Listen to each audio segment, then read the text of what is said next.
Hi, my name's Amanda from Always Knitting and Sewing. We are a small family-run fabric shop based in Chorley in Lancashire. Welcome to our bookmark tutorial.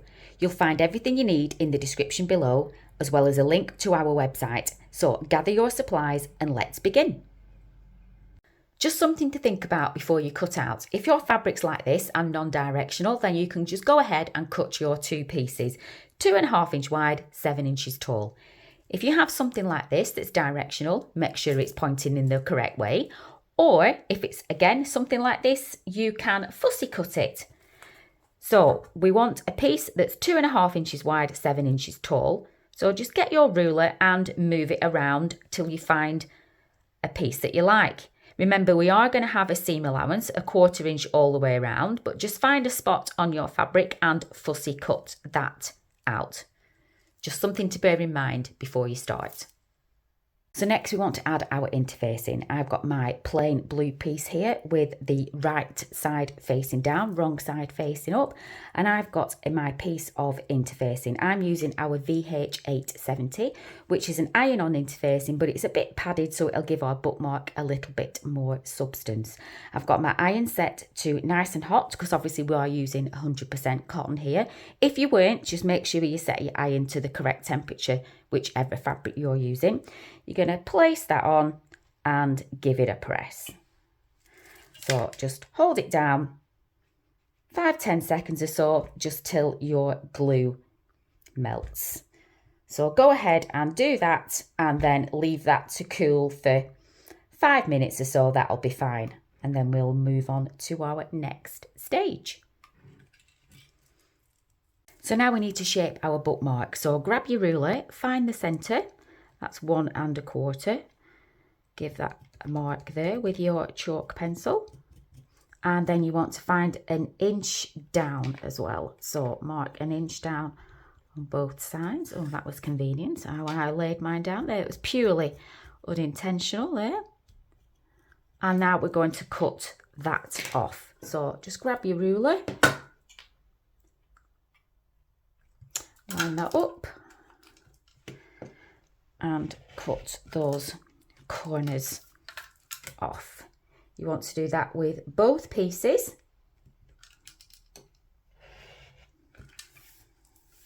And we are going to now attach our ribbon as well. You don't have to put ribbon if you don't want to, but it just looks nice. So I'm going to grab my ribbon. I'm going to glue it here to start with. You can never have enough glue anywhere. I'm just going to put a bit on there to hold my cross over, and then I'm going to glue it on here. So we need to have it facing down. So turn your piece the correct way up, and we're going to make a little sandwich. So I'm going to put a blob of glue on the end there and put my ribbon in here. It doesn't matter if your ends are sticking out. It's probably better to have a bit sticking out because ribbon can fray. You could cut that with your pinking shears if you wanted to, but glue that in with your ribbon facing down. So we're going to cut the same with our other piece, and then we're going to sandwich them together and we're ready to sew.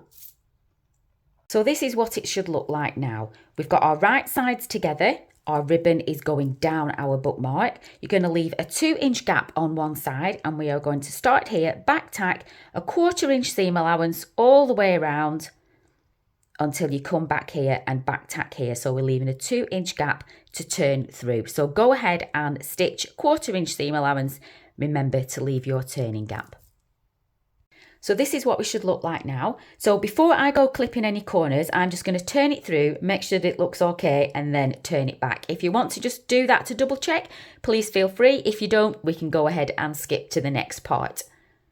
So it's a rough turn, mine looks okay, my ribbon's caught in, so I'm just going to turn it back and then we're ready to do our clipping. So I'm going to clip my corners. Be careful, don't go through your stitching, but go nice and close.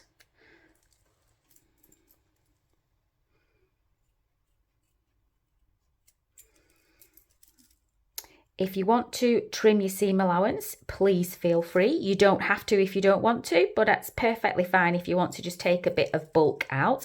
The only bit that I suggest that you don't do is where your opening is, because it's easier before we turn it back through is to turn that seam allowance down and give it a press. So when you turn it through, you've already got a nice fold there. It just makes it so much easier when we come to actually stitch it on the other side. So turn that back and give it a press there. If you want to trim the rest of this seam allowance, then please feel free, but don't do that bit.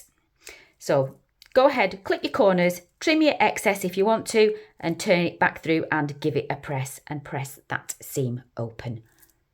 This is what we look like now. I've given it a press, I've poked my corners out. Trusty old seam gauge there gets right in those corners. I've put a blob of glue on my turning gap just to hold that through, and now we're going to top stitch it. So we're going to go all the way around about 1/8 of an inch in. I'm going to turn my stitch length up to a 4. That's what I like to top stitch at. It doesn't matter where you start and stop. We're going all the way around. Just remember to back tack at the beginning and the end. And now I'm going to put a black thread on my top, and I'm going to put a blue thread in my bobbin so it corresponds with my fabric. That's entirely up to you whether you want to do that or whether you want to have a contrast. So go ahead, top stitch 1/8 of an inch all the way around, back tack at beginning and the end. So this is what we look like now, all top stitch. So now I'm going to do 3 lines of quilting. I've measured between my 2 stitching lines, and I've done it in centimetres because sometimes things are just easier, and that was 4.4. So I've measured the middle here, and so 2.2, drawn a line here and a line here, and then I've measured between those 2, and again divided it by 2, so I've got another line here at 1.1 and 1.1 on that side, and here and here. Remember, that's in centimetres. Sometimes things are just easier in centimetres. So I'm going to do 3 lines of quilting. If you wanted to keep it a straight stitch, you can do it. If you want to find a fancy one on your machine, go ahead and do that. Remember, I have got a black thread in my top and I've got a blue thread in my bottom, so it will correspond nicely. So go ahead and do 3 lines of quilting. And here we have our finished bookmark. I hope you've enjoyed this tutorial, and if you'd like more, please take a look at our website knitandstitch.club.